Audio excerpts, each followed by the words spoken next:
Now, this comes today as BHP's decided that they are going to close the biggest coal mill in New South Wales. It will disappear in 2030. And guess who congratulated BHP on this decision today? The freshly elected Labor MP for the Hunter. Meantime, the Greens have said that they will not pass anything in the federal budget if it can help the resources sector. Remember, he has no path through the parliament unless it's the Greens plus David Pocock. He can't even get there with all of the Greens.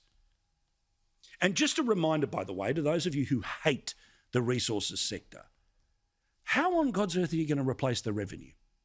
Now, I know there are people who say hate smoking, but guess what? It creates about, $14 billion worth of tax. So, okay, ban it tomorrow, $14 billion hole.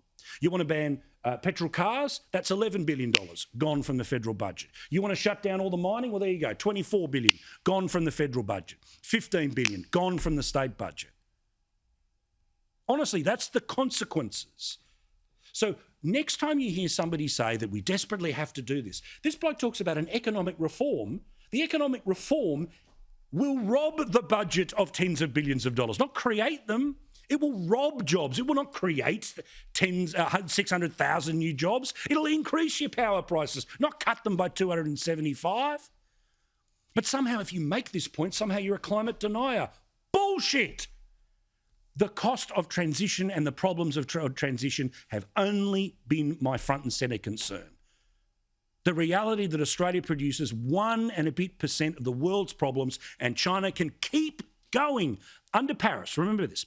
Under Paris, they can do whatever they want till 2030. We've signed up to cutting by 43 by 2030.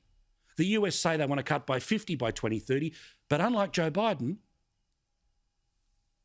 we've set the target. Joe Biden needs to pass a law to make it happen, and guess what?